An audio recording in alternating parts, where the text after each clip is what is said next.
ഈശോ മിശിഹായിക്ക് സ്തുതിയായിരിക്കട്ടെ. തപസ്സുകാലം നമ്മൾ ധ്യാനിക്കുന്നത് യോഹന്നാന്റെ വിശുദ്ധ സുവിശേഷം 10-ാം അധ്യായം 31 മുതൽ 42 വരെയുള്ള വാക്യങ്ങളാണ്.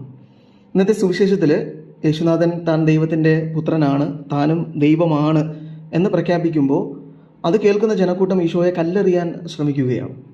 കാരണം ഇസ്രയേലിൻ്റെ നിയമം അനുസരിച്ച് ദൈവം നിന്ന കുറ്റം ചെയ്യുന്ന മനുഷ്യരെ കല്ലെറിഞ്ഞ് കൊല്ലണമെന്നാണ്.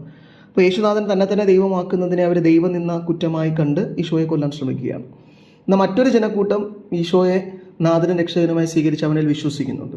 അപ്പോൾ ഇങ്ങനെ രണ്ട് തരത്തിലുള്ള മനുഷ്യരെ സുവിശേഷം നമുക്ക് മുമ്പിലേക്ക് വെച്ച് നീടുകയാണ്. ഈ തപസ്സുകാലത്തെ സുവിശേഷം നമ്മളോട് ചോദിക്കുന്ന ചോദ്യവും ഈ ജനക്കൂട്ടത്തിൽ എവിടെയാണ് എൻ്റെ സ്ഥാനമെന്നാണ്.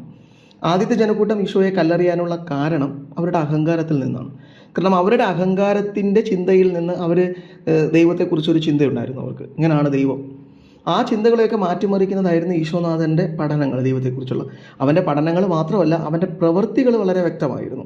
അതുതന്നെയാണ് യേശുനാഥൻ പറയുന്നത്, ഞാൻ പഠിപ്പിക്കുന്നത് മാത്രം ശ്രദ്ധിക്കേണ്ട, നിങ്ങൾ എൻ്റെ പ്രവർത്തനങ്ങൾ കൂടി നോക്കണം.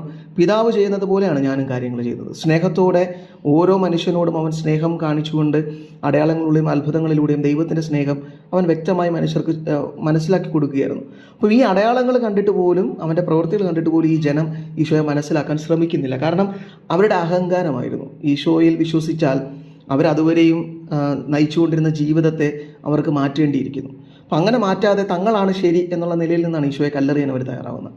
എന്നാൽ മറ്റൊരു ജനക്കൂട്ടമാകട്ടെ ഈശോയെ വിശ്വസിക്കുകയും ഇവൻ്റെ അടയാളങ്ങൾ തന്നെ ഇവൻ ദൈവമാണെന്ന് തെളിയിക്കുകയും ചെയ്യുന്നു എന്ന് പറഞ്ഞുകൊണ്ട് ഈശോയിൽ വിശ്വസിക്കുകയും ഈശോയെ സ്നേഹിക്കുകയും ചെയ്യുകയാണ്. അപ്പോൾ തപസ്സുകാലം നമ്മളോട് ആവശ്യപ്പെടുന്നത് നമ്മുടെ അഹങ്കാരം മാറ്റിവെച്ചുകൊണ്ട് നിഷ്കളങ്കമായ സ്നേഹത്തോടെ ഈശോയെ സ്നേഹിക്കാനാണ്.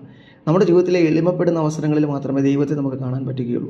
നമ്മുടെ ജീവിതത്തിലെ ദൈവം ഓരോ നിമിഷവും ഇടപെടുന്നുണ്ട്. ഈശോ അത്ഭുതങ്ങളും അടയാളങ്ങളും ഒക്കെ ചെയ്തതുപോലെ നമ്മുടെ ജീവിതത്തിലും ചെറിയ ചെറിയ പ്രവൃത്തികളിലൂടെ ഈശോനാഥൻ അവൻ്റെ സ്നേഹം അനുഭവവേദ്യമാക്കുന്നുണ്ട്. പക്ഷേ അത് മനസ്സിലാക്കണമെങ്കിൽ അഹങ്കാരം മാറ്റിവെച്ചുകൊണ്ട് എളിമയോടെ ആ ഓരോ കാര്യങ്ങളിലേക്ക് നമ്മുടെ മനസ്സ് തിരിക്കണമെന്നാണ്. അപ്പോൾ ഈ സുവിശേഷം നമ്മളോട് ആവശ്യപ്പെടുന്നത് പോലെ ഈ തപസ് കാലത്ത് അഹങ്കാരം മാറ്റിവെച്ച് ഈശോയിൽ പൂർണ്ണമായി വിശ്വസിക്കാൻ, അവൻ എൻ്റെ ജീവിതത്തിൽ ഇടപെടുന്ന ഓരോ ഇടപെടലുകളെയും അവൻ്റെ സ്നേഹത്തിൻ്റെ പ്രവൃത്തികളെയും മനസ്സിലാക്കാനുള്ള കൃപയ്ക്ക് വേണ്ടി നമുക്ക് പ്രാർത്ഥിക്കാം. യേശുനാഥൻ അതിന് നമ്മെ സഹായിക്കട്ടെ. ആമേൻ.